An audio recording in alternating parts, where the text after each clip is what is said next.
আমরা ৮৬ ধারা পর্যন্ত বিস্তারিত আলোচনা করেছিলাম। আজকে আপনাদের ক্লাস শেষে ক্লাস টেস্ট আছে এবং আজকে আমরা আলোচনা করব তল্লাশি পরোয়ানা বা সার্চ ওয়ারেন্ট। তল্লাশি পরোয়ানা বা সার্চ ওয়ারেন্ট। তল্লাশি পরোয়ানা বা সার্চ ওয়ারেন্ট সম্পর্কে আলোচনা করেছে ফৌজদারি কার্যবিধির ৯৬ থেকে ১০০ ধারায়।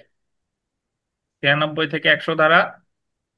তো এখানে আসলে যে যখন কোনো ব্যক্তিকে কোনো দলিল হাজির করার জন্য সমন দেওয়া হয়, তো সে যদি সমন হাজির করতে না সমন অনুসারে ওই বস্তুটা যদি হাজির না করে, তো সেই ক্ষেত্রে যদি ব্যক্তি হয়, ব্যক্তির প্রতি যদি সমন দেওয়া হয়, ব্যক্তি যদি হাজির না হয়, ব্যক্তির প্রতি দেয় ওয়ারেন্ট।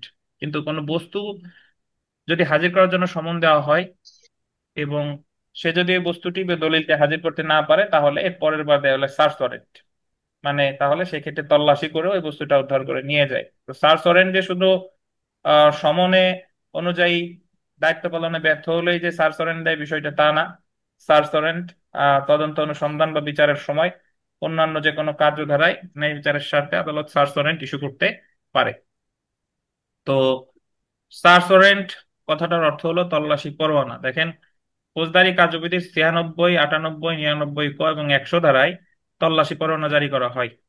৯৬ ধারায়, ৯৮ ধারায়, ৯৯ ক ধারায় এবং ১০০ ধারায়, এই চারটা ধারায় তল্লাশি পরোয়ানা জারির বিধান আছে।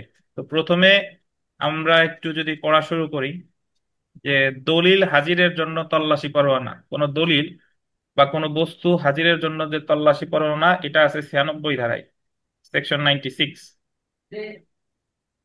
আহ চোরাই মাল, জাল দলিল, অশ্লীল বস্তু রাখা, বিক্রয় করার জন্য ব্যবহৃত বাড়ি, এগুলা তল্লাশির জন্য তল্লাশি পরোয়ানা ইস্যু করে ৯৮ ধারায়।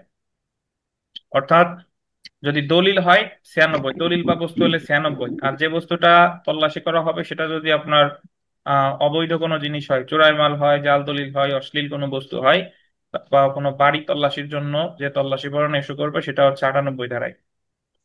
অপরদিকে সরকার কর্তৃক বাজেয়াপ্ত ঘোষিত কোনো মুদ্রিত সংবাদপত্র, পুস্তক বা কোনো দলিল তল্লাশির জন্য তল্লাশি পরোয়ানা জারি করে ৯৯ ক। ৯৯ ক আমরা সামনে পড়বো। ৯৯ কতে হলো যে যখন কোনো আহ ব্যক্তি সে যদি এমন কোনো পুস্তক বা এমন কিছু লেখা লেখে যেটা হচ্ছে প্রধানমন্ত্রী, রাষ্ট্রপতি, জাতীয় সংসদের স্পিকার, এদের জন্য হচ্ছে মানহানিকর অথবা অশ্লীল, তাহলে সরকার তার নির্বাহী ক্ষমতা বলে এই ধরনের পুস্তক বাজেয়াপ্ত করতে পারে, ফরফেইটেড করতে পারে, বাজেয়াপ্ত করতে পারে। এই যে যে বাজেয়াপ্ত করে, এটা হলো ৯৯ কতে। ৯৯ ক। তো ৯৯ কতে সরকার, দেখা গেল তসলিমা নাসরিনের একটা বইয়ের নাম আছে লজ্জা, যেটা সরকার বাজেয়াপ্ত ঘোষণা করছে ৯৯ কতে। এখন যদি সরকার তথ্য পায় যে নীলক্ষেত ইসলামিয়া মার্কেটের অমুক বইয়ের দোকানে তসলিমা নাসরিনের লজ্জা বইটি বিক্রি হচ্ছে, তো সেক্ষেত্রে ওই বইটা তো অলরেডি বাজেয়াপ্ত ঘোষণা করেছে, কিন্তু ওই বইয়ের কোনো কপি যদি কোথাও বিক্রি হয় বা কোথাও যদি থেকে থাকে, তাহলে আহ, ওটা তল্লাশি করার জন্য তল্লাশি পরোয়ানা ইস্যু করতে পারে আপনার ৯৯ ক ধারায়। ৯৯ ক। তাহলে দলিল বা বস্তু হাজির করার জন্য তল্লাশি করে ৯৬, অবৈধ জাল দলিল, চোরাই মাল, এগুলার জন্য ৯৮, সরকার যেগুলা বাজেয়াপ্ত করেছে সেইগুলা তল্লাশির জন্য ৯৯ ক, এবং আটক ব্যক্তিকে তল্লাশির জন্য তল্লাশি পরোয়ানা ইস্যু করে ১০০ ধারায়। আটক ব্যক্তি কি? আটক ব্যক্তি হলো যে যাকে বেআইনি ভাবে আটক রাখা হয়েছে। অনেক ক্ষেত্রে এরকম হয় যে স্বামী স্ত্রী, স্ত্রী বাপের বাড়ি গেছে, এখন স্ত্রীকে বাপের বাড়ির লোকজন আর আসতে দিচ্ছে না, তখন স্বামী ১০০ ধারায় এই পিটিশন মামলা দায়ের করতে পারে সার্চ ওয়ারেন্টের জন্য, যে আমার ওয়াইফকে তার শ্বশুর বাড়ির লোকজন আসতে দিচ্ছে না। তো বেআইনি ভাবে আটক যে ব্যক্তি, অর্থাৎ ওয়াইফকে উদ্ধারের জন্য ১০০ ধারায় স্বামী মামলা দায়ের করতে পারে। এছাড়া যদি কোনো ক্ষেত্রে কোনো ব্যক্তিকে বেআইনি ভাবে আটক রাখা হয়, তাহলে সংক্ষুব্ধ ব্যক্তি ১০০ ধারায় আপনার এই সার্চ ওয়ারেন্ট ইস্যু করতে পারে। তাহলে আমার মনে রাখতে হবে, দলিল বা বস্তু ৯৬, অবৈধ কোনো জিনিসের জন্য সার্চ ওয়ারেন্ট ৯৮, সরকার কর্তৃক বাজেয়াপ্ত বা ঘোষিত কোনো সংঘবদ্ধ পুস্তক, এগুলো তল্লাশির জন্য ৯৯ ক, আর কোনো ব্যক্তির জন্য তল্লাশি পরোয়ানা ইস্যু করবে ১০০ ধারায়। ব্যক্তির জন্য কত ধারায়? 100 ধারায়। তো এই ধারাগুলোর মধ্যে উম যেটা মনে রাখা দরকার সেটা হলো যে এই আপনার 93 ধারার যে সার্সরেট, এটা বিচারিক নির্বাহী উভয় ম্যাজিস্ট্রেটই পারে। বিচারিক ম্যাজিস্ট্রেটও পারে, নির্বাহী ম্যাজিস্ট্রেট পারে। 99 কতে যে সার্সরেন্ট, এটা বিচারিক নির্বাহী উভয়ই পারে। 100 ধারায় যে সার্সরেন্ট, এটা বিচারিক নির্বাহী উভয়ই পারে। কিন্তু অবৈধ বস্তু, জাল জিনিস, এগুলা তল্লাশির জন্য যে সার্সরেন্ট, এটা শুধুমাত্র পারে নির্বাহী ম্যাজিস্ট্রেট। তার মানে আমার মনে রাখতে হবে যে 58 ধারা ব্যতীত আর, সরি 98, সেকশন 98, 98 ধারা ব্যতীত যত প্রকারের সার্চ ওয়ারেন্ট আছে এইগুলা ইস্যু করবে বিচারিক ম্যাজিস্ট্রেটও পারে, নির্বাহী ম্যাজিস্ট্রেটও পারে। কিন্তু 98 ধারার যে সার্চ ওয়ারেন্ট, এটা ইস্যু করবে কে বলেন তো? শুধুমাত্র কে? নির্বাহী ম্যাজিস্ট্রেট বা জেলা ম্যাজিস্ট্রেট।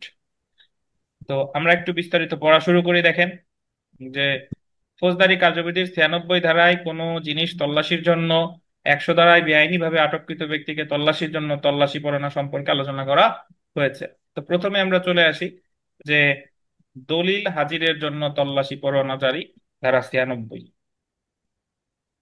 96 ধারায় আদালত নিম্নলিখিত বলতেন 3টি কারণে তল্লাশি পরোয়ানা মঞ্জুর করতে পারে। 3টি কারণে কি কি?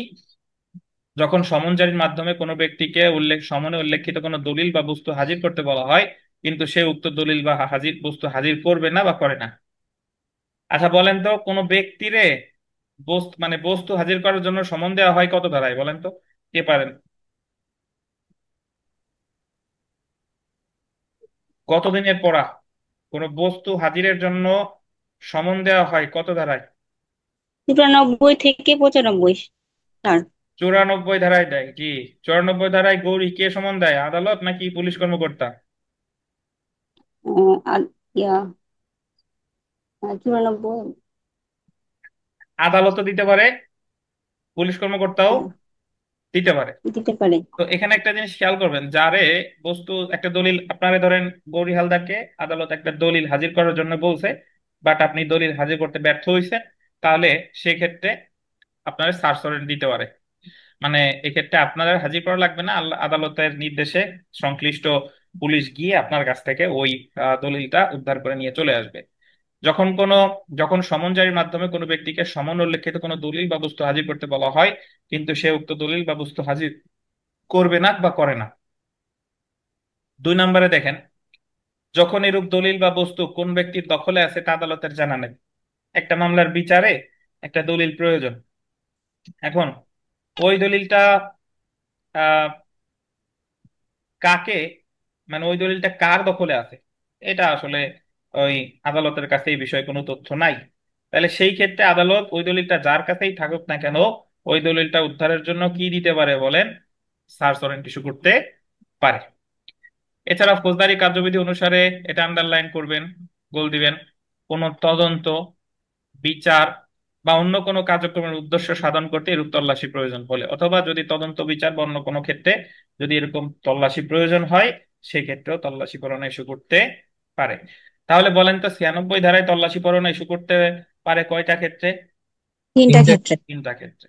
যদি যারা সমন দিছিল দলিল হাজির করতে সে সমন হাজির না করে, আহ কোন দলিল কার দখলে আছে এটা যদি আদালতের জানা না থাকে, আর তদন্ত, অনুসন্ধান বা বিচারের যে কোনো পর্যায়ে যদি আদালতের দরকার হয়, তল্লাশি পরোয়ানা ইস্যু করতে।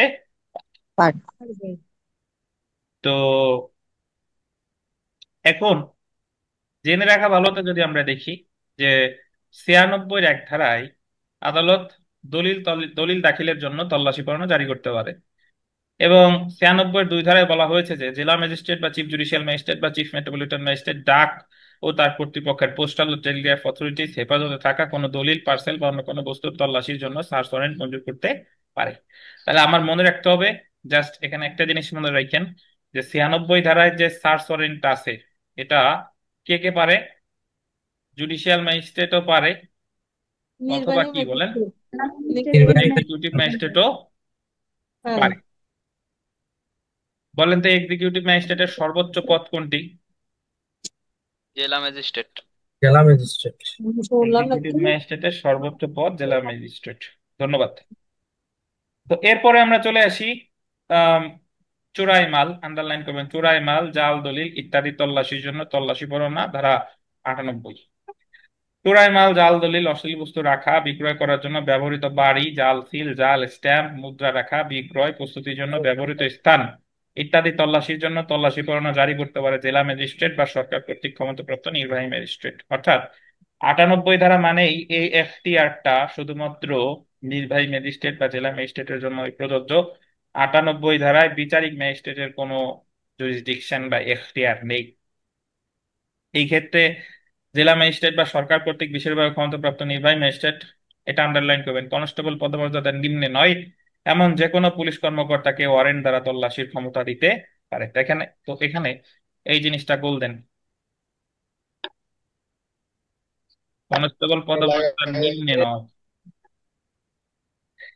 বা এখানে একটু লেখেন যে কনস্টেবল পদমর্যাদার উপরে, তাহলে ভালো হয়।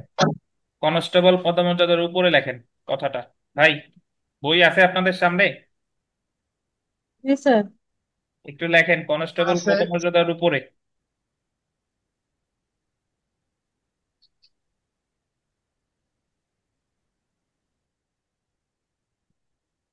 লিখছেন? জি স্যার। জি তাহলে যদি বলে 98 ধারায় তল্লাশি পরোয়ানা পরিচালনা করবে কে, কোন পুলিশ অফিসার? এমন কোন ব্যক্তি পদমর্যাদার উপরে। যার পদমর্যাদা হচ্ছে কনস্টেবল পদমর্যাদার উপরে। উপরে। উপরে। বুঝছেন? আচ্ছা, তাহলে 96 আর 98 মধ্যে পার্থক্য কি আপনার একটু বলেন তো। 96 ধরেন দলিল দুই ক্ষেত্রেই হতে পারে, জাল দলিল হলে 98 আর বৈধ দলিল হলে কত, 96। অর্থাৎ অবৈধ কোনো জিনিস যেখানে আছে সেই ক্ষেত্রেই প্রযোজ্য হবে কত ধারা বলেন? 98। 98 ধারা। আর বৈধ জিনিসপত্রের ক্ষেত্রে কত ধারা যদি সেগুলো দরকার হয়, সেই ক্ষেত্রে হচ্ছে 96। 96 ধারা। আর একটা পার্থক্য হলো 96 ধারায় বিচারিক নির্বাহী উভয়ই পারে, কিন্তু 98 ধারায় পারে কে? নির্বাহী বা জেলা ম্যাজিস্ট্রেট। নির্বাহী ম্যাজিস্ট্রেট। নির্বাহী বা জেলা ম্যাজিস্ট্রেট। তো এখানে আরেকটা কথা একটু লিখবেন, সেটা হলো 98 ধারার পাশে একটু লিখে রাখেন যে সার্চ অফ হাউস।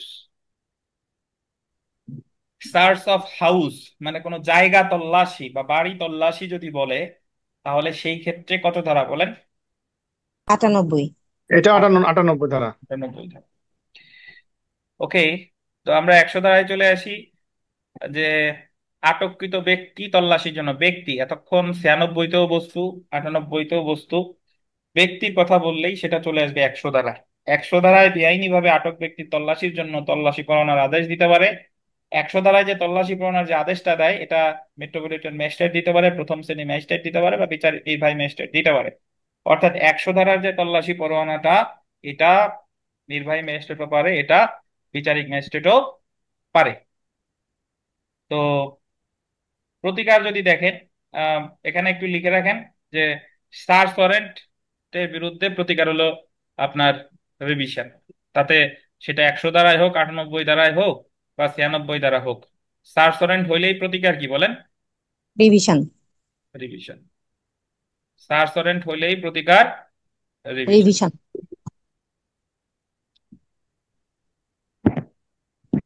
আচ্ছা, আমরা তাহলে যদি এইভাবে দেখেন, আহ এইভাবে যদি একটু পড়ি যে 96, 98, 100 বা 99 যাই বলেন না কেন, এই সবগুলো দিতে পারে এক্সিকিউটিভ ম্যাজিস্ট্রেট। মানে এই সবগুলোর সার্চ ওয়ারেন্ট ইস্যু করতে পারে এক্সিকিউটিভ ম্যাজিস্ট্রেট বা ডিস্ট্রিক্ট ম্যাজিস্ট্রেট। ম্যাজিস্ট্রেট। বুঝছেন? অপরদিকে 93, 100 বা 99 ক, এটা দিতে পারে শুধু জুডিশিয়াল জুডিশিয়াল ম্যাজিস্ট্রেট। তো তার মানে বলেন তো, শুধু নির্বাহী বা জেলা ম্যাজিস্ট্রেট পারে কি, কোনটা? 98 ধারা। স্যার 98। শুধু নির্বাহী ম্যাজিস্ট্রেট হচ্ছে 98 ধারা। এবং যে কোনো সার্চ ওয়ারেন্টের বিরুদ্ধে প্রতিকার কি বলেন? ডিভিশন। সার্চ ওয়ারেন্ট মানেই হলো রিভিশন। তো সেটা 96 হোক, 98 হোক, অথবা 100 হোক বা 99 ক হোক। তো বিগত বছর একটা প্রশ্ন এসেছিল 11 BGS পরীক্ষায়, আপনাদের বাংলাদেশ বার কাউন্সিল পরীক্ষায়, এখান থেকে এখন পর্যন্ত প্রশ্ন আসে নাই। The code of criminal procedure 1898 এর কোন ধারায় বেআইনি ভাবে আটক ব্যক্তি বলছে? বেআইনি ভাবে আটক ব্যক্তিকে সার্চ ওয়ারেন্ট সম্পর্কে বলা হয়েছে। বেআইনি ভাবে আটক ব্যক্তি কত ধারা? 100। 100 ধারা। 100 ধারা। 100। কারণ ব্যক্তি বললে তো আর কোনো ধারা কি আছে? ব্যক্তির জন্য বরাদ্দ কত ধারা? একটাই। স্যার আচ্ছা, 3 নাম্বার প্রশ্নটা দেখেন, যে ফৌজদারি কার্যবিধির 96 ধারায় দলিল হাজিরের জন্য তল্লাশি পরোয়ানা জারি করতে পারে কে? আমরা জানি 96 ধারায় বিচারিক ম্যাজিস্ট্রেটও পারে, নির্বাহী ম্যাজিস্ট্রেটও কি বলেন? পারে। পারে। এজন্য উত্তর হবে যে কোনো আদালত। আচ্ছা, ডাক বা তার কর্তৃপক্ষের পোস্টাল অর টেলিগ্রাফ অথরিটিজ হেফাজতে থাকা কোনো দলিল, পার্সেল বা অন্য কোনো বস্তুর তল্লাশির জন্য সার্চ ওয়ারেন্ট মঞ্জুর করতে পারে। এটা জেলা ম্যাজিস্ট্রেটও পারে, চিফ জুডিশিয়াল ম্যাজিস্ট্রেটও পারে, চিফ মেট্রোপলিটন ম্যাজিস্ট্রেট পারে। এটা হলো 96 ধারার অধীন। আচ্ছা, এই অনেক 5 নাম্বার পড়েন।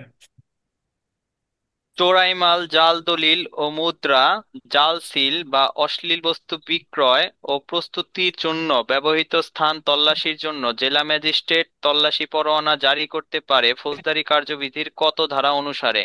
ক 96, খ 98, গ 100, ঘ 99 ক ধারা। কি হবে এটা বলেন? স্যার খ 98। খ হবে স্যার 98 ধারা। এটা 96 কেন হলো না, ব্যাখ্যা দেন। স্যার 96 ধারা স্যার বিচারিক ম্যাজিস্ট্রেট এবং নির্বাহী ম্যাজিস্ট্রেট করে থাকে, আর এটা তো স্যার চোরাই মাল। হুম। আর উপরেরটা হলো স্যার ওই মানে চোরাই মাল আর ব্যতীত অবৈধ যা সবগুলো কিছু আছে 98 সব। তে হবে, আর বৈধগুলো সব 96 তে হবে। অবৈধ সব কত ধারা হবে? আটানব্বই। অবৈধ স্যার 98 ধারায়, আর বৈধগুলো স্যার 96 ধারায়। 96, ওই তো 96। আচ্ছা, রুহুল আমিন সাহেব আমাদের সাথে কোন কোন জায়গা থেকে আছেন যেন? গতদিন অ্যাড করলাম নাকি আপনাকে? জি স্যার, ক্যানিং। কেরানীগঞ্জ থেকে, জি। আচ্ছা, ধন্যবাদ। তো তাহলে যদি আপনাকে বলে যে কোনো স্থান তল্লাশি করে কত ধারায়, বলেন তো? ওয়ারেন্ট 96 ধারায়। স্থান স্থান তল্লাশি, স্থান। 98 ধারায় স্যার। সার্চ অফ 98 ধারায়। হাউস বা স্থান বললে 98 ধারা। 98 ধারায়। বুঝতে পারছেন? তো আমাদের এখানে একটা কথা লিখেন, যে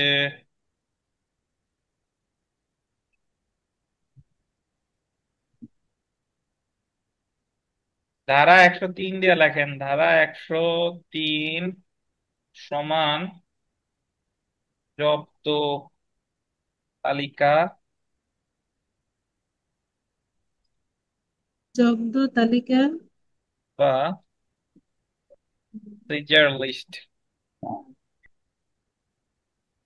যদি পরীক্ষায় প্রশ্ন আসে যে জব্দ তালিকা তৈরি করা হয় কত, মানে কত ধারায়, 103।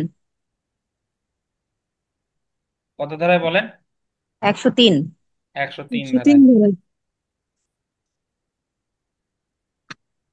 জব্দ তালিকায়, এটা একটু লেখেন, 2 বা ততোধিক স্থানীয় স্থানীয় সাক্ষীর স্বাক্ষর থাকবে। এই যে যে জব্দ তালিকা তৈরি করা হয়, এই জব্দ তালিকায় স্বাক্ষর থাকবে কতজনের? 2 বা ততোধিক। 2 বা ততোধিক। 2 বা ততোধিক জনের। বুঝতে পারছেন? তাহলে যদি বলে যে সেজার লিস্ট তৈরি করা হয় কত ধারায়? একশো একশো তিন তিন ধারায় 103 ধারায় কয়জন সাক্ষীর স্বাক্ষর থাকবে? দুই বা ততোধিক। দুই বা ততোধিক। এবং এই সার্চ ওয়ারেন্টের যে তল্লাশি পরোয়ানার যে তল্লাশিটা যে করবে, তার তিনি একজন পুলিশ অফিসার এবং তার পদমর্যাদা হলো কনস্টেবল পদমর্যাদার উপরে। কনস্টেবলের উপরে। কি বলেন? কনস্টেবল পদমর্যাদার উপরে। উপরে। উপরে। ধন্যবাদ। তো সার্চ ওয়ারেন্ট নিয়ে আপনাদের কোনো প্রশ্ন আছে কিনা জিজ্ঞাসা করতে পারেন। যতটুকু পড়লাম এটা নিয়ে কোনো প্রশ্ন আছে কিনা?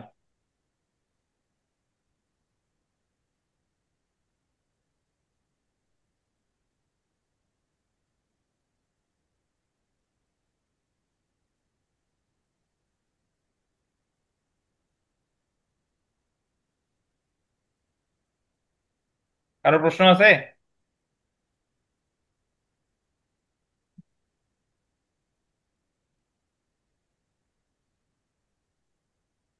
হ্যালো, শুনতে পাচ্ছেন কথা আপনারা? শুনতে পাচ্ছি স্যার, প্রশ্ন নাই। আচ্ছা, এখান থেকে লিখিত পরীক্ষায় প্রশ্ন আসে।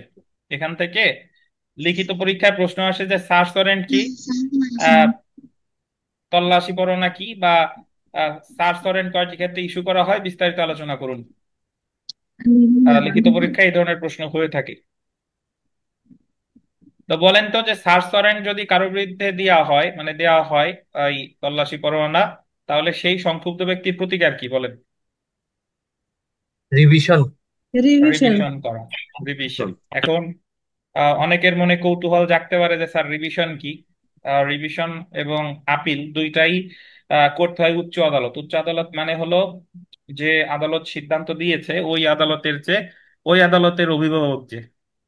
তো সাধারণত যখন নিম্ন আদালত কোনো সিদ্ধান্ত দেয়, ওই সিদ্ধান্তের বিরুদ্ধে সংক্ষুব্ধ ব্যক্তি যদি ওই সিদ্ধান্তকে বাতিল চায় বা ওই সিদ্ধান্তকে পরিবর্তন চায়, তাহলে আহ, সে উচ্চ আদালতে আপিল বা রিভিশন করে থাকে। তো সাধারণত আপিল প্রথমে করা হয়, যদি কোনো ক্ষেত্রে আপিলের বিধান না থাকে তাহলে সেই ক্ষেত্রে করা যায় রিভিশন। এছাড়া আমরা রিভিশন। যখন সামনে আপিল বা রিভিশন সম্পর্কে বিস্তারিত জানবো, তখন আশা করি বুঝতে পারবেন। আপাতত এতটুকু জানলেই হবে ইনশাআল্লাহ। আচ্ছা, তো আমরা চলে আসি হুলিয়া ও ক্রোক। খুবই গুরুত্বপূর্ণ একটা বিষয়, লিখিত পরীক্ষায় এসে থাকে এবং প্রিলিমিনারিতে এখান থেকে 1 মার্ক অবশ্যই পাবেন ইনশাল্লাহ। ফৌজদারি কার্যবিধি থেকে প্রিলিতে 20 মার্ক থাকে, তো 20-এর মধ্যে 1 এই হুলিয়ার ক্রোক থেকে পাবেন। তো তার আগে বলে রাখা ভালো যে এর আগের দিন যখন আমরা পড়েছিলাম যে কোনো অভিযুক্তকে বা কোনো ব্যক্তিকে হাজির করার জন্য আমাদের ফৌজদারি কার্যবিধিতে বেশ কতগুলো পদ্ধতি রয়েছে, মানে আছে আর কি, রয়েছে। তো তার মধ্যে ছিল হচ্ছে সমন। 1 নম্বরে ছিল সমন।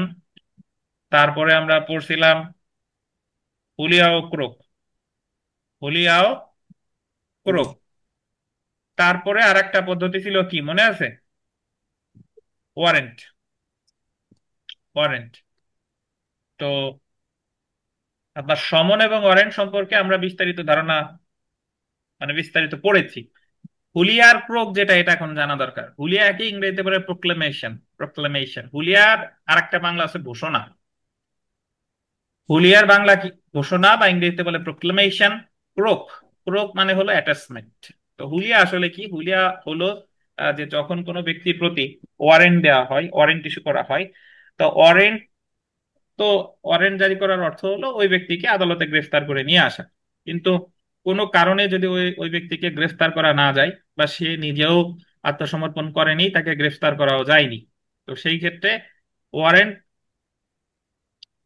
যদি আহ অনুযায়ী গ্রেফতার করা না যায়, তাহলে পরবর্তী কার্যক্রম, পরবর্তীতে আদালত হুলিয়া ঘোষণা করে। হুলিয়া, হুলিয়া মানে হলো ওই আসামি যে এলাকায় বাস করে, যে জায়গায় বসবাস করে, সেই জায়গায় গিয়ে আদালতের কর্মকর্তা একটা ঘোষণা দিয়ে আসবে যে আপনি সর্বনিম্ন 30 দিন বা সর্বোচ্চ আদালত নির্ধারিত সময়, এই সময়ের মধ্যে আপনি আদালতে হাজির হবেন।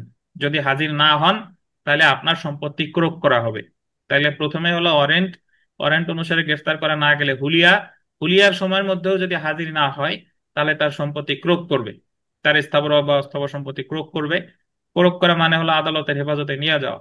স্থাবর অস্থাবর সম্পত্তি ক্রোক করার পরেও দেখা গেল আসামি আসে নাই বা হাজির হয় নাই, তাহলে 338 বি ধারায়, 339 বি ধারায়, 339 বি ধারায় সর্বনিম্ন দুইটা বহুল প্রচারিত বাংলা জাতীয় দৈনিকে বিজ্ঞপ্তি দিবে। বিজ্ঞপ্তি মানে হলো যে অমুক তোমার বিরুদ্ধে অমুক তারিখে ওয়ারেন্ট হয়, অমুক তারিখে হুলিয়া হয়, অমুক তারিখে তোমার সম্পত্তি অ্যাটাচমেন্ট হয়, ক্রোক হয়, তুমি যদি এই বিজ্ঞপ্তি প্রকাশের এতদিনের মধ্যে হাজির না হও তাহলে তোমার অনুপস্থিতিতেই বিচার শুরু হবে। এবং ওই পত্রিকায় উল্লেখিত সময়ের মধ্যেও যদি সে হাজির না হয় তাহলে ওই আসামির আর দরকার নাই, তার অনুপস্থিতিতেই বিচার শুরু হবে। তো এই হলো মোটামুটি হুলিয়া ক্রোক এবং এই আসামির অনুপস্থিতিতে বিচার, এটাকে বলে ট্রায়াল ইন অ্যাবসেন্সিয়া। তো আপনাদের জাস্ট আমি একটু সার্বিকভাবে ধারণা দিলাম, এখন আমরা একটু বিস্তারিত পড়ি। দেখেন, কোনো ব্যক্তির হাজিরা নিশ্চিত করার জন্য আদালত সমন দিতে পারে, ওয়ারেন্ট দিতে পারে বা হুলিয়া জারি করতে পারে। পলাতক ব্যক্তির হাজিরার জন্য আন্ডারলাইন করেন 87 ধারায় হুলিয়া জারি করতে পারে। পলাতক ব্যক্তির হাজিরার জন্য 87 ধারায়। একটা জিনিস খেয়াল করবেন, সাধারণ ব্যক্তির হাজিরার জন্য কিন্তু হুলিয়া জারি করে না। হুলিয়া শুধুমাত্র কার জন্যই প্রযোজ্য বলেন তো? পাতক। পলাতক ব্যক্তি স্যার। পলাতক। এবং একই সাথে আহ 88 ধারায় উক্ত ব্যক্তির কুল দিবেন স্থাবর বা অস্থাবর বা উভয় সম্পত্তি ক্রোক করার আদেশ দিতে পারে। এই যে যে সম্পত্তি যে ক্রোক করবে, এই ক্রোকটা করে কত ধারায়? সেকশন 88। 88 ধারা। 88 ধারায়। ধন্যবাদ। তো আমরা চলে আসি যে পলাতক ব্যক্তির জন্য হুলিয়া। Proclamation of proclamation for person absconding. Abscond শব্দের অর্থ হলো পলাতক, পলাতক আসামি। পলাতক ব্যক্তি বা আত্মগোপন করেছে এমন ব্যক্তির হাজিরার জন্য 87 ধারায় গোল দিবেন লিখিত হুলিয়া জারি করতে পারে। পরীক্ষায় প্রশ্ন আসবে যে হুলিয়া কি ধরনের হবে, লিখিত না মৌখিক? লিখিত লিখিত। স্যার। লিখিত। ধন্যবাদ। তারপরে দেখেন 87 ধারায় বলা হয়েছে যদি আদালত বিশ্বাস করে যে আদালতে হাজির হওয়ার জন্য যে ব্যক্তি বরাবর পরোয়ানা জারি করা হয়েছে সে পলাতক আছে। আদালত যদি বিশ্বাস করে যে যারে হাজির করার জন্য পরোয়ানা, মানে পরোয়ানার ইংরেজি কি বলেন? Warrant. Warrant. Warrant. Warrant issue করছে, সে যদি আদালত বিশ্বাস করে যে সে যদি পলাতক থাকে তাহলে, অথবা পরোয়ানা কার্যকর না করে সেজন্য আত্মগোপন করেছে, সে যদি পরোয়ানা কার্যকর না করে সেজন্য যদি আত্মগোপন করে থাকে, সেক্ষেত্রে আদালত তাকে নির্দিষ্ট স্থানে এবং নির্দিষ্ট সময়ে গোল দিবেন যা 30 দিনের কম নয়, হাজির হবার নির্দেশ দিয়ে লিখিত হুলিয়া জারি করতে পারে। তো এটার অর্থ হলো যে তারে সময় দিবে কতদিন? 30 দিন। 30 দিন। তো এই যদি বলে হুলিয়ার ক্ষেত্রে সর্বনিম্ন সময় কতদিন? 30 দিনের কম 30 নয়। 30 দিনের কম নয়, মানে সর্বনিম্ন 30। আর 30। সর্বোচ্চ? বলা নাই স্যার। সর্বোচ্চ কিন্তু বলা। হুম। তাহলে হুলিয়ার ক্ষেত্রে সর্বনিম্ন সময় আছে, সর্বোচ্চ সময় কি আছে? জি না নাই। স্যার। নাই। এখানে একটু স্টার দিয়ে 2-4টা কথা লেখেন। লেখেন যে তিনটি উপায়ে, তিনটি উপায়ে হুলিয়া জারি করা যায়। কয়টি উপায় বলেন? তিনটি তিনটি উপায়। উপায় ওই করা যায়। অভিযুক্ত ব্যক্তি যে জায়গায় বাস করে, মানে তার যে ঠিকানা, ঠিক আছে? জি স্যার। অভিযুক্ত, একটু লেখেন আপনারা, অভিযুক্ত ব্যক্তির বসবাস এর ব্যক্তির বসবাসের স্থানে বসবাস এর ঘোষণা স্থানে করে।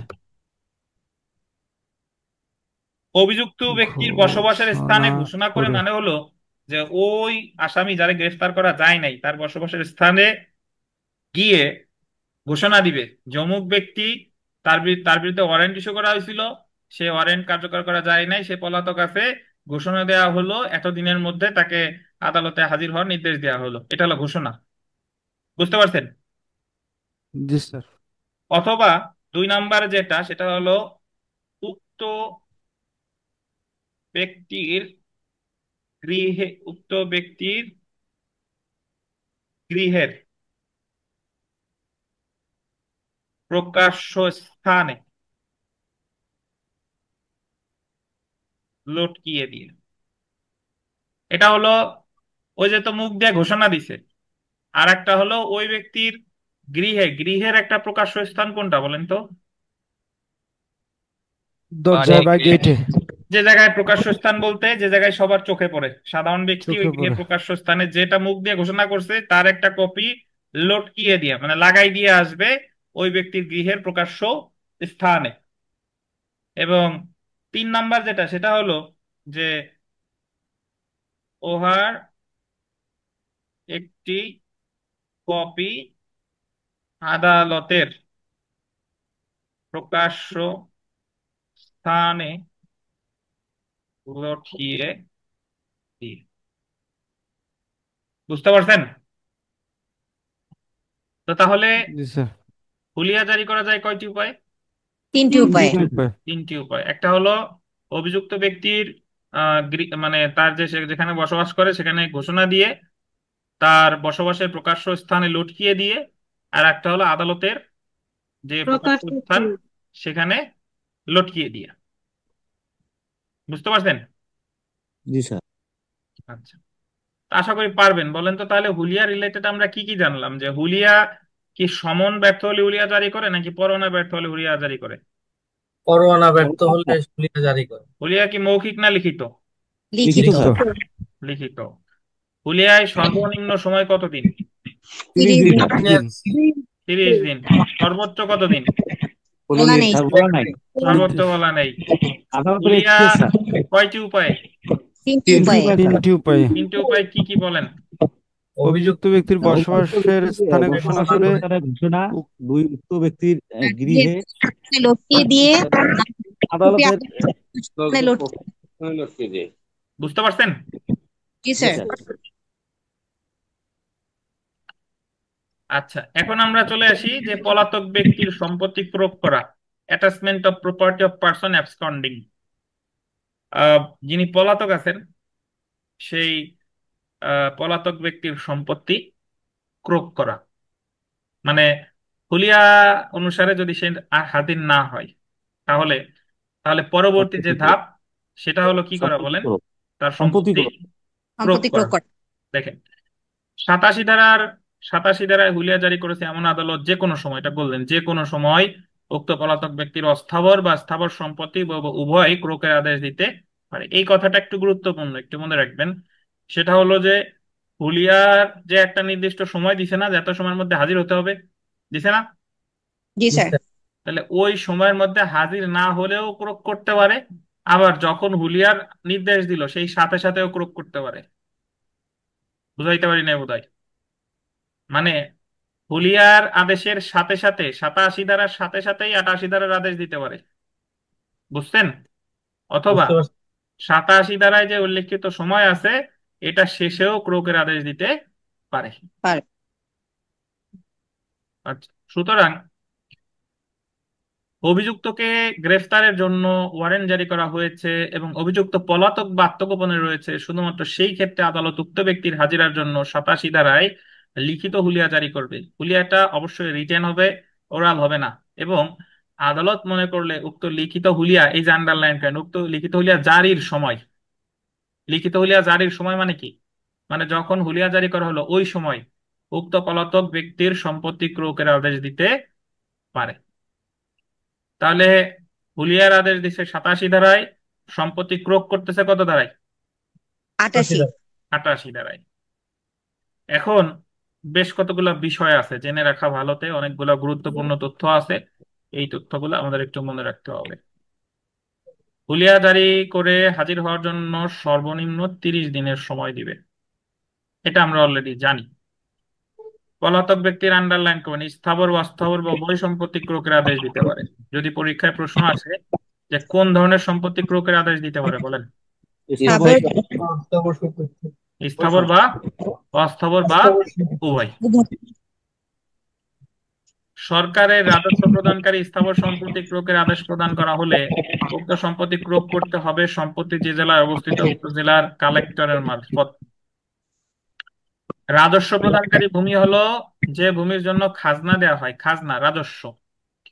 তো রাজস্ব যদি ধরেন অভিযুক্ত ব্যক্তির একটা ভূমি আছে যে ভূমির জন্য সে রাজস্ব দেয়, তাহলে ওই রাজস্ব প্রদানকারী ভূমি ক্রোক করা হবে জেলা কালেক্টর মারফত। জেলা কালেক্টর আমি আপনাদের বলেছিলাম যে ফৌজদারি কার্যবিধিতে যার নাম ডিস্ট্রিক্ট ম্যাজিস্ট্রেট, দেওয়ানি কার্যবিধিতে যার নাম জেলা কালেক্টর, জেলা প্রশাসনের ক্ষেত্রে তার নাম ডেপুটি জেলা প্রশাসক। কমিশনার বা ডিসি, জেলা প্রশাসক নাকি। জি স্যার। জি স্যার। যদি পরীক্ষায় প্রশ্ন আসে যে রাজস্ব প্রদানকারী ভূমির ক্ষেত্রে কোনো ভূমি ক্রোক করা হবে কার মাধ্যমে, জেলা কালেক্টরের মাধ্যমে। জেলা কালেক্টরের মাধ্যমে। মাধ্যমে। তারপরে যদি আমরা চলে আসি পলাতক ব্যক্তির হাজির হওয়ার জন্য হুলিয়া জারি করার ক্ষমতা আছে আদালতের বা সকল বিচারিক ম্যাজিস্ট্রেটের। লাস্টের লাইনটা গুরুত্বপূর্ণ। শুধুমাত্র যে আদালত হুলিয়া জারি করে সে আদালত উক্ত পলাতক ব্যক্তির সম্পত্তি ক্রোকের আদেশ দিতে পারে। বিবিআই 3টে স্টার দেন। এটার অর্থ হলো যে আদালত 87 ধারার আদেশ দিছে সে আদালতে 88 ধারার আদেশ দিবে। যে আদালত 87 ধারার আদেশ দেয় নাই সেই আদালত কখনো 88 ধারার আদেশ দিতে পারবে না। যদি সেই আদালত 88 ধারার আদেশ দেয় তাহলে তার সেই আদেশটা হবে অবৈধ। বুঝছেন? জি স্যার। তাহলে হুলিয়া যে জারি করবে সম্পত্তি ক্রোকও সেই আদালত করবে। যদি এমন কোন আদালত ক্রোক করে যে হুলিয়া জারি করে নাই তাহলে ওই ক্রোকটা কি বৈধ নাকি অবৈধ? অবৈধ। আচ্ছা, এই পর্যন্ত যা পড়লাম আপনাদের কোনো প্রশ্ন আছে কিনা বলেন তো। জি স্যার। কারো প্রশ্ন আছে? জি স্যার। আমার নেই। অন্যান্য যারা আছেন ভাই বলেন। জি স্যার, আমার একটা প্রশ্ন ছিল স্যার। হ্যাঁ বলেন বলেন, দ্রুত বলেন। স্যার, এখানে বলা হয়েছে যে হুলিয়া জারির জন্য সময় নির্ধারণ করা হয়েছে 30 দিন তাকে হাজির হওয়ার জন্য।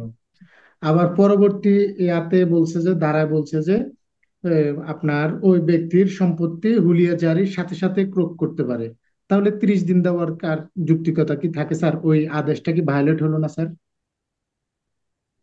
না, কারণ এখানে ওনার হাতে অপশন দুইটা হলো যে উনি হুলিয়া জারির সময়ের পরেও ক্রোক করতে পারে, বাট আদালতে আবার এক্সক্লুসিভ আদেশ মানে ক্ষমতা দিয়ে দিছে যে আপনি হুলিয়া জারির যে সময়ের হুলিয়ার সাথে সাথেও পারেন, আবার হুলিয়া জারির শেষ সময় শেষ হওয়ার পরেও পারেন। তো এখানে বিষয় সেটা না, মানে এখানে যে ক্রোকের জন্যই তা না। 3টা ধারা হচ্ছে সম্পর্কিত, 87, 88 আর 339B। হ্যাঁ, আপনার কথার যুক্তি আছে যে সময় দিল আবার ক্রোক করলো, বাট সচরাচর সাধারণত আগে হুলিয়া দেয় তারপরে ক্রোক করে, বাট বিশেষ পরিস্থিতিতে আদালত ইচ্ছা করলে হুলিয়া আর ক্রোক একসাথে করতে পারে। বুঝছেন? স্যার, আমার নেট চলে গেছিল স্যার, ওয়াইফাই চলে গেছিল আচ্ছা, আবার। বলতেছি ওই।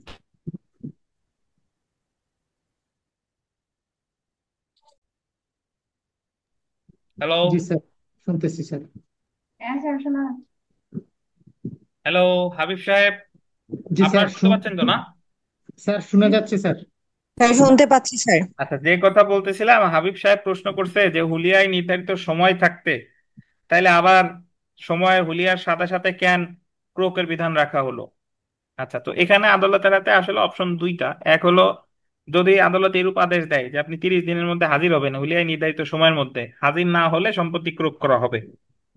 জি স্যার। সচরাচর এটাই করা হয়, কিন্তু আদালত যদি মনে করে যে না অবস্থা বেগতিক, এটা ইমার্জেন্সি সিচুয়েশন, তাহলে সেই ক্ষেত্রে হুলিয়ার সাথে সাথে উনি ক্রোকও করতে পারে।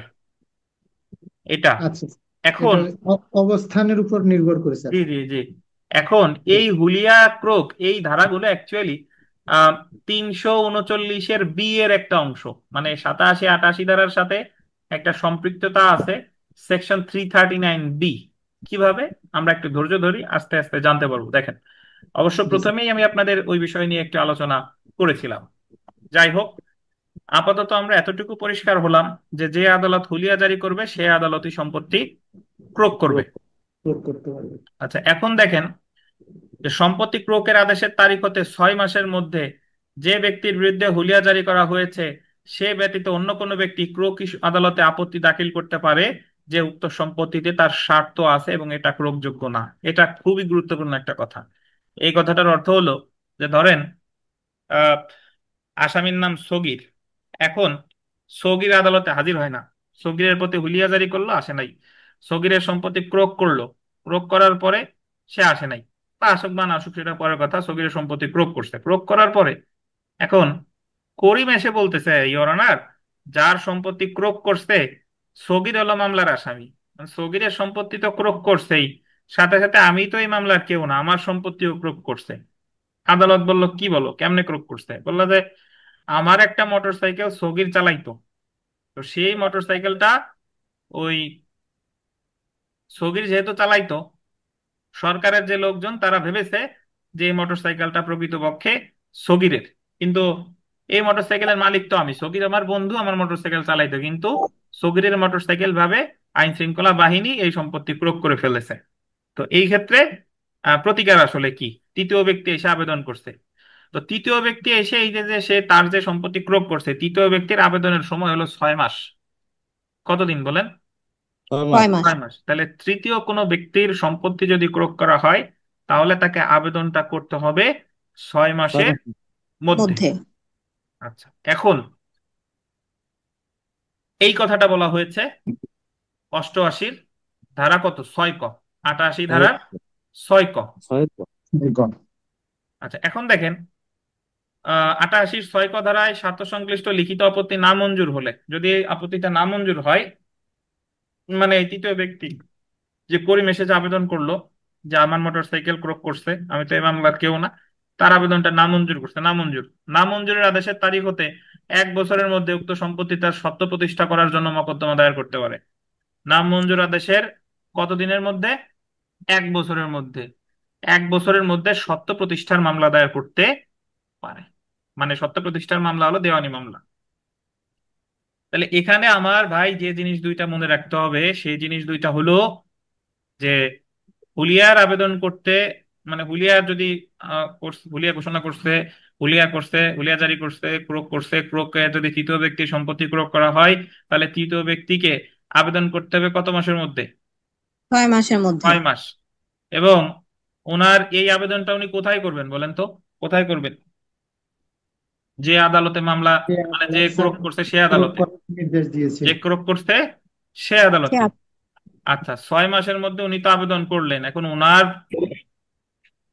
কারণ দর্শানোতে আদালত যদি সন্তুষ্ট না হয়, আদালত ওনার মোটরসাইকেল ফেরত দেয় নাই, মানে ওনার আবেদন নামঞ্জুর করছে, তাইলে ওনার প্রতিকার হলো 1 বছরের মধ্যে কি করা? সত্য প্রতিষ্ঠার সত্য প্রতিষ্ঠার মামলা করা। এই সত্য প্রতিষ্ঠার যে মামলা, এটা হলো কি মামলা বলেন? দেওয়ানি। দেওয়ানি মামলা।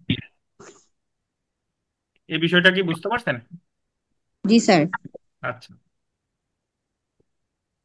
যদি পলাতক ব্যক্তি হুলিয়ায় উল্লেখিত সময়ের মধ্যে হাজির না হয় তাহলে ক্রোকি সম্পত্তি সরকারের উপর বর্তাবে, কিন্তু ক্রোকের তারিখ হতে 6 মাসের মধ্যে উক্ত সম্পত্তি বিক্রয় করা যাবে না। আচ্ছা, হাবিব সাহেবের একটা প্রশ্নের একটা উত্তর দেখেন। আদালত তো আমি একটু আগে বলছি যে হুলিয়ার সাথে সাথে ক্রোক করতে পারে, আবার হুলিয়ার সময় হাজির না হলেও ক্রোক করতে পারে নাকি? আচ্ছা, তো হুলিয়া আর ক্রোক একসাথেই যদি করে তাহলে সেই ক্ষেত্রে কি দেখেন, পলাতক ব্যক্তি হুলিয়ায় উল্লেখিত সময়ের মধ্যে হাজির না হয়, সে হুলিয়ায় যে সময় দিছে ওই সময়ের মধ্যে হাজির না হয়, তাহলে ওই যে যে সম্পত্তি ক্রোক করছে ওই সম্পত্তি কার হেফাজতে চলে যাবে বলেন, কার উপর বর্তাবে? সরকার। সরকারের উপর। সরকারের। তবে কথা আছে, সরকার ক্রোকের তারিখ হতে 6 মাসের মধ্যে বিক্রি করতে পারবে না। সরকারের উপর বর্তাবে ঠিক আছে, বাট সরকার ওই সম্পত্তি বিক্রি করতে পারবে কতদিন পরে? মাস পরে। কতদিন পরে বলেন? 6 মাস। 6 মাস। তাহলে এখানে কিন্তু ক্ষুদ্র ক্ষুদ্র মানে ছোট ছোট অনেক গুরুত্বপূর্ণ ইনফরমেশন আছে যেগুলো আমাদের এমসিকিউ পরীক্ষা আসতে পারে। কিভাবে দেখেন, তৃতীয় কোনো ব্যক্তি তৃতীয় ব্যক্তি সম্পত্তি ক্রোক করা হলে সে আবেদন করবে 6 মাসের মধ্যে। ওই আবেদন নামঞ্জুর হলে সত্য প্রতিষ্ঠার মামলা করবে 1 বছরের মধ্যে। ক্রোককৃত সম্পত্তি সরকারের উপর বর্তাবে যদি হুলিয়া উল্লেখিত সময়ের মধ্যে হাজির না হয়, তবে সরকার বিক্রি করতে পারবে কয় মাস পরে? 6 মাস পরে। 6 মাস পরে। বুঝতে পারছেন? জি স্যার। জি স্যার। আচ্ছা, এখন এই যে যার সম্পত্তি ক্রোক করলো তার আসলে প্রতিকার কি? তার তো যৌক্তিক কারণ থাকতে পারে। অনেক ক্ষেত্রে এরকম হয় যে একজন ব্যক্তি বিদেশে আছে, তার বিরুদ্ধে যে মামলা করছে সে জানেই না, ইতিমধ্যে তার বিরুদ্ধে ওয়ারেন্ট হইছে, হুলিয়া হইছে, সম্পত্তি ক্রোক হইছে। এখন সে যখন বিদেশ থেকে আসলো, দেখলো যে তার সয় সম্পত্তি যা যা আছে সব ক্রোক করা হয়ে গেছে। বাট তার তো যৌক্তিক কারণ আছে, সে ধরেন চিকিৎসার জন্য বিদেশে ছিল। তো এই ক্ষেত্রে প্রতিকার কি? তো এই ক্ষেত্রে প্রতিকার হচ্ছে দুইটা। সরাসরি যে ক্রোক আদেশ, ক্রোক করে কত ধারায় বলেন তো? 88 ধারায়। তো এই ক্রোক আদেশের বিরুদ্ধে ওই ব্যক্তি রিভিশন করতে পারে। কি বলেন তো? হ্যালো? প্রকাদেশের বিরুদ্ধে ওই ব্যক্তি রিভিশন করতে পারে। যার রিভিশন করতে সম্পত্তি পারে। ক্রোক করা হলো তার প্রতিকার হলো ওই ক্রোক আদেশের বিরুদ্ধে রিভিশন করা। এখন রিভিশনটা করতে হয় সর্বদা উচ্চ আদালতে, মানে যে আদালত সিদ্ধান্ত দিয়েছে তার চেয়ে উপরের আদালতে। উচ্চ আদালত। তো যদি সে 88 ধারার আদেশের বিরুদ্ধে রিভিশন না করে, তাহলে তার আরেকটা প্রতিকার আছে। সেই প্রতিকারটা আছে 89 ধারায়। কত ধারায় বলেন? 89 ধারা। 89 ধারায়। 89 ধারা। 89 ধারায় উনি ওই যে যে সম্পত্তিটা ক্রোক করছে এই ক্রোককৃত সম্পত্তি পুনরুদ্ধারের আবেদন করতে পারে 89 ধারায়। যার সম্পত্তি ক্রোক করা হয়েছে সে ক্রোকের তারিখ হইতে গোল দেবেন 2 বছরের মধ্যে ক্রোক আদেশ প্রদানকারী আদালতে হাজির হয়ে ক্রোকি সম্পত্তি পুনরুদ্ধারের আবেদন করতে পারে। তাহলে যার সম্পত্তি ক্রোক করছে সে রিভিশন 88 ধারার বিরুদ্ধে সরাসরি রিভিশন করতে পারে, অথবা প্রকৃত সম্পত্তি পুনরুদ্ধারের আবেদন করতে পারে 89 ধারায়। কত বছরের মধ্যে? 2 বছরের 2 মধ্যে। বছর। 2 বছরের মধ্যে। 2 বছর।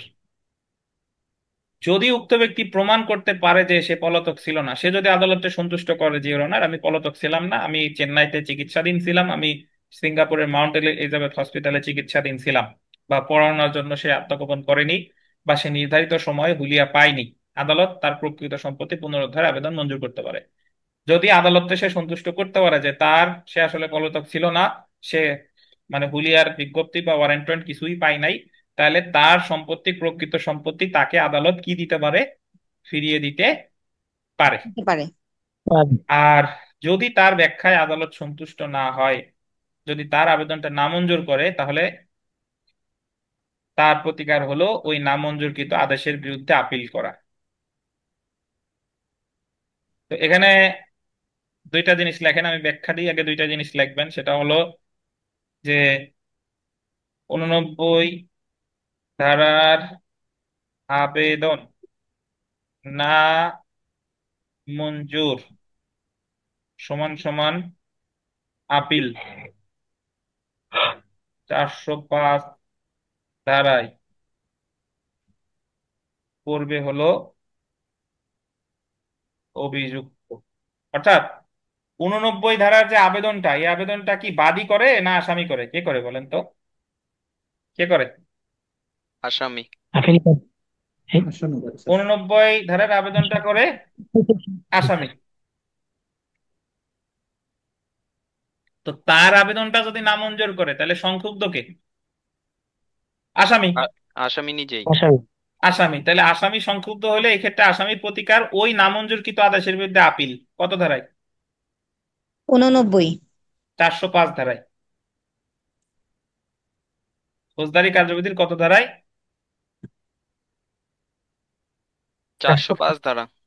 মানে আপনি 89 ধারার যে আবেদনটা এটা তো করছেন 2 বছরের মধ্যে, আপনার আবেদনটা নামঞ্জুর হয়েছে, নামঞ্জুর হলে আপনি সংক্ষিপ্ত, আপনার প্রতিকার হচ্ছে আপিল।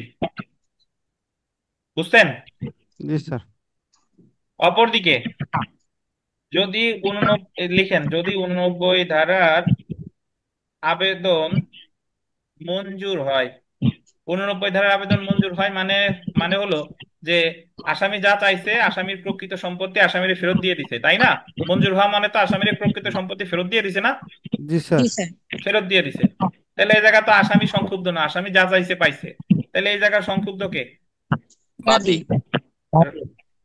সংক্ষুব্ধ হচ্ছে বাদী বা রাষ্ট্রপক্ষ, নাকি? জি স্যার। তাহলে 89 ধারার আবেদন যদি মঞ্জুর হয় তাহলে বাদী বা রাষ্ট্রপক্ষ করবে হচ্ছে রিভিশন। কি করবে বলেন? রিভিশন। রিভিশন। তাহলে এই দুইটার তথ্য বুঝেন কিনা দেখেন, একটু ঠান্ডা মাথায় চিন্তা করেন বুঝছেন কিনা।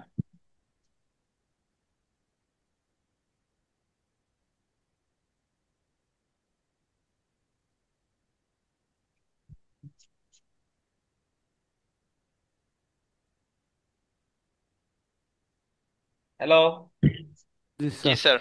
স্যার। ভাই, এখানে যে বিষয়টা দাঁড়াচ্ছে, হুলিয়া জারি করছে 87, ক্রোক করছে 88। যার সম্পত্তি ক্রোক করছে তার প্রতিকার দুইটা, সে সরাসরি 88 ধারার ভিত্তিতে রিভিশন করতে পারে। যদি 88 ধারায় রিভিশন না করে তাহলে 2 বছরের মধ্যে সম্পত্তি পুনরুদ্ধারের আবেদন করবে। পুনরুদ্ধারের আবেদন যদি মঞ্জুর হয়, যদি না মঞ্জুর হয় মানে পুনরুদ্ধার চাইছিল দেয় নাই, তাহলে তার প্রতিকার আপিল 405 ধারায়। আর পুনরুদ্ধারের আবেদন যদি মঞ্জুর হয় মানে যার সম্পত্তি তারা ফিরাই দিছে, তাহলে সংক্ষুব্ধ বাদী, তাহলে বাদীর প্রতিকার হলো রিভিশন। বুঝছেন? জি স্যার। আর 88 ধারায় যার সম্পত্তি ক্রোক করলো সে যদি যদি তৃতীয় কোনো ব্যক্তির সম্পত্তি ক্রোক করা হয় তাহলে তৃতীয় ব্যক্তি এই সম্পত্তি পুনরুদ্ধারের আবেদন করবে 6 মাসের মধ্যে। 6 মাসের মধ্যে আবেদন করলে যদি তারে ফেরত না দেয় তাহলে সে সত্য প্রতিষ্ঠার মামলা করবে 1 বছরের মধ্যে। 1 বছরের মধ্যে। আচ্ছা, মনে পড়ে না? এক জি বছরের স্যার। মধ্যে। আর হুলিয়ায় উল্লেখিত যে সময়, ওই সময়ের মধ্যে যদি সে হাজির না হয় তাহলে প্রকৃত সম্পত্তি সরকারের উপর বর্তাবে, বা সরকার বিক্রি করতে পারবে কতদিনের মধ্যে? 6 মাসের স্যার, মধ্যে বিক্রি ছয় করতে পারে। মাসের 6 মাস পরে। 6 মাস পর। বুঝছেন? জি জি। স্যার। কি জটিল লাগতেছে? না স্যার, জটিল লাগতেছে না। এই যে একটু পড়ি দেখেন। সম্পত্তি ক্রোক আদেশ বাতিলের জন্য রিভিশন করা যায়। ক্রোকের তারিখ হতে 2 বছরের মধ্যে ক্রোকি সম্পত্তি পুনরুদ্ধারের জন্য 89 ধারায় রিভিশন আবেদন করা যায়। ক্রোকি সম্পত্তি পুনরুদ্ধারে আবেদন করতে হবে যে আদালত পলাতক ব্যক্তি সম্পত্তি ক্রোক করেছিল সেই আদালতে। আদালত প্রকৃত সম্পত্তি পুনরুদ্ধারের আবেদন অগ্রাহ্য করলে, অগ্রাহ্য মানে 89 ধারার আবেদন যদি অগ্রাহ্য করলে। নামঞ্জুর করে বা অগ্রাহ্য করে তাহলে তার বিরুদ্ধে আপিল দায়ের করা যাবে। যে আদালত আবেদন অগ্রাহ্য করে সেই আদালতের আদেশের বিরুদ্ধে সাধারণত যে আদালতে আপিল করা যায় সেই আদালতে আপিল করতে হবে কত ধারায়? 405 405 ধারায়। ধারায়। তাহলে শাইলা, আপনি একটু হুলিয়া ক্রোক মানে 87, 88, 89 বলতে পারবেন?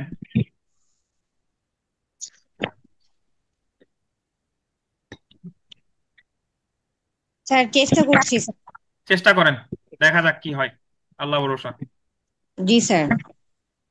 স্যার প্রথমেই বলবো যে ওয়ারেন্ট ব্যর্থ হলেই হচ্ছে স্যার হুলিয়া জারি করা হয়। তো সেক্ষেত্রে 87 পলাতক ব্যক্তির জন্য হুলিয়া, এটাকে ইংলিশে প্রোক্লামেশন ফর পারসন হচ্ছে অ্যাবসকন্ডিং, এবং 3টি উপায়ে হুলিয়া জারি করা হয় স্যার এই 87 ধারায়। তো উপায় 3টি হচ্ছে স্যার, অভিযুক্ত ব্যক্তির বসবাসের স্থানে স্যার ঘোষণা করে, আর হচ্ছে যে তার গৃহের প্রকাশ্য স্থানে লটকিয়ে দিয়ে স্যার, আর আরেকটা হচ্ছে যে একটি আদালতের প্রকাশ্য স্থানে লটকিয়ে দিয়ে। এখন হচ্ছে 88 কথা যদি বলি তাহলে হচ্ছে যে সম্পত্তি ক্রোক করবে। 88 ধারায় হচ্ছে যে পলাতক ব্যক্তির সম্পত্তি ক্রোক করা হবে। তো এখন হচ্ছে যে এটা 87 মানে মূল কথাটা হচ্ছে যে যে আদালত হচ্ছে স্যার 87 ধারা আদেশ দিবে সেই আদালতই হচ্ছে 88 ধারা আদেশ দিবে। এখন যদি আদালত, যে আদালত 87 ধারা আদেশ দিল কিন্তু হচ্ছে যে স্যার 88 ধারা আদেশ দিল না, তাহলে সেই ক্ষেত্রে সে আদেশ স্যার অবৈধ বলে গণ্য হবে। তো এখন 87 ধারার যে হুলিয়া জারি করেছে যে আদালত, সে আদালত হচ্ছে যে ওই উক্ত যে পলাতক ব্যক্তি, ওই ব্যক্তি আসামি তার অস্থাবর বা স্থাবর সম্পত্তি বা উভয়ের ক্রোক আদেশ দিতে পারে। তো 88 ধারায় হচ্ছে ওই সম্পত্তিটা ক্রোক করা হবে। তো যে ক্ষেত্রে স্যার কথা হচ্ছে যে আদালত চাইলে বিশেষ অবস্থায় হচ্ছে হুলিয়া জারির সময় অথবা হচ্ছে যে স্যার আহ, ওই সম্পত্তিটা হচ্ছে উক্ত সময়ের পরেও হচ্ছে প্রয়োগ করার আদেশ দিতে পারে। এবং হুলিয়া জারির ক্ষেত্রে যেটা হচ্ছে যে আসামি যদি হাজির সর্বনিম্ন 30 দিনের মধ্যে, যেহেতু আদালত তাকে সময় দিবে, তো সেই সময়ের মধ্যে সে যদি না হয় তাহলেই তো স্যার হচ্ছে যে প্রয়োগ করার জন্য আদালত হচ্ছে অনুমতি দিবে।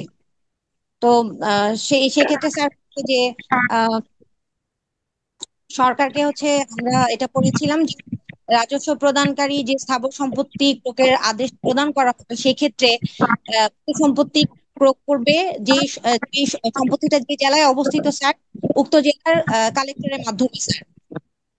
এবং হচ্ছে যে স্যার যে কথাটা আমি তখন বলেছিলাম এটা আবারও রিপিট করছি যে যে আদালত ধারার আদেশ দিবে মানে হচ্ছে যে প্রত্যেক ব্যক্তির জন্য যে হুলিয়া জারি করা হলো 87 ধারায়, সেই আদালতই আবার কি করবে, আসামির বা পলাতক ব্যক্তির সম্পত্তিটা করবে এই 88 ধারায়।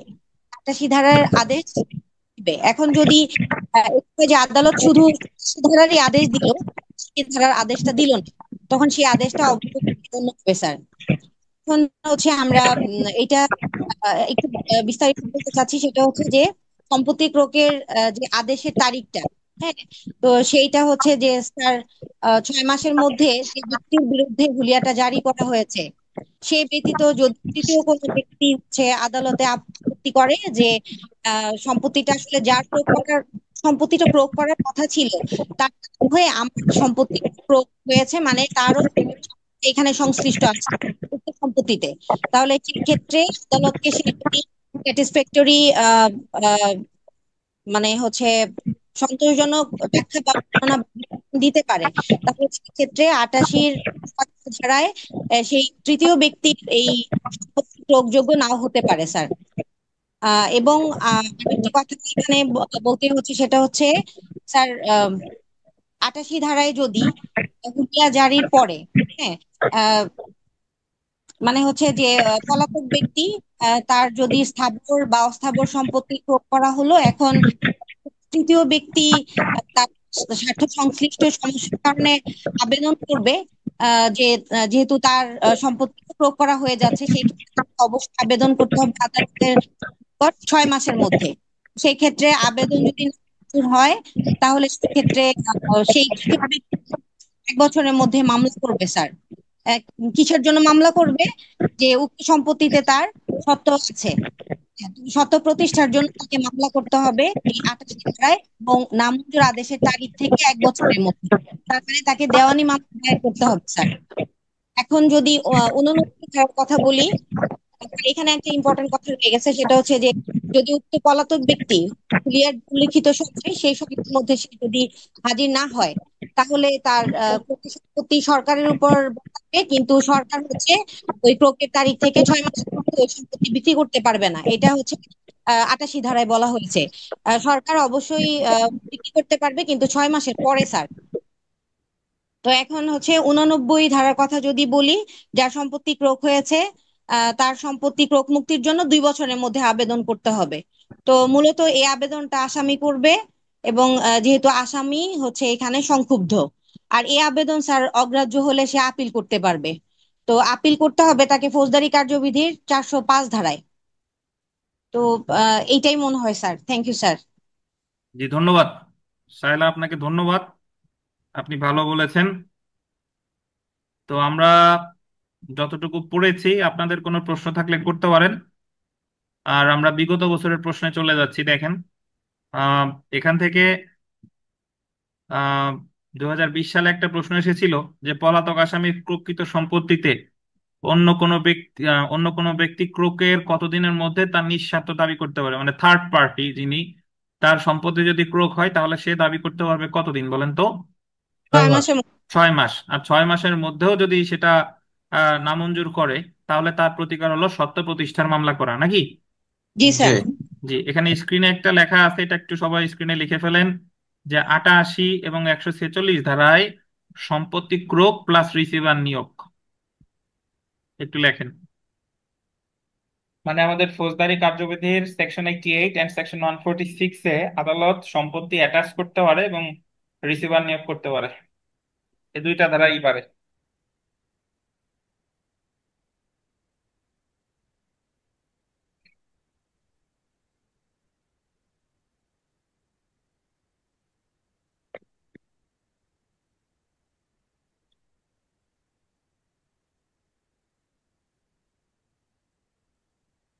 অনেক শুনতে পাচ্ছেন? জি স্যার। 5 নাম্বার প্রশ্ন পড়েন। সরকারকে রাজস্ব প্রদানকারী স্থাবর সম্পত্তি ক্রোকের আদেশ প্রদান করা হলে উক্ত সম্পত্তি ক্রোক করতে হবে সম্পত্তি যে জেলায় অবস্থিত উক্ত জেলার ক কালেক্টরের মারফত, খ চিফ জুডিশিয়াল ম্যাজিস্ট্রেটের মারফত, গ জেলা পুলিশ সুপারিনটেন্ডেন্টের মাধ্যমে, ঘ উপরের যে কোনো একটি। কার মারফত বলেন তো? স্যার এটা উত্তর ক হবে। কালেক্টর। কাল- কালেক্টরের মারফত। 8 9 পড়েন, 8ও পড়েন, 9ও পড়েন। 8 সম্পত্তি ক্রোকের আদেশের তারিখ হতে কত মাসের মধ্যে যে ব্যক্তির বিরুদ্ধে হুলিয়া জারি করা হয়েছে সে ব্যতীত অন্য কোনো ব্যক্তি ক্রোকি সম্পত্তি বিষয়ে আদালতে আপত্তি দাখিল করতে পারে। ক 2 মাস, খ 3 মাস, গ 5 মাস, ঘ 6 মাস। এটা উত্তর স্যার ঘ 6 মাস। 9 তারপর পড়েন। 9 ক্রোকি সম্পত্তিতে স্বার্থ দাবি করে পলাতক আসামি ব্যতীত অন্য কোনো ব্যক্তি লিখিত আপত্তি দায়ের করলে এবং উক্ত আবেদন নামঞ্জুর হলে উক্ত নামঞ্জুরের আদেশের তারিখ হতে উক্ত সম্পত্তিতে তার সত্ত্ব প্রতিষ্ঠা করার জন্য মোকদ্দমা দায়ের করতে পারেন। ক 6 মাসের মধ্যে, খ 1 বছরের মধ্যে, গ 2 বছরের মধ্যে, ঘ 3 বছরের মধ্যে। এটা উত্তর স্যার 1 বছরের মধ্যে খ হবে। ধন্যবাদ। ধন্যবাদ স্যার। এই জায়গা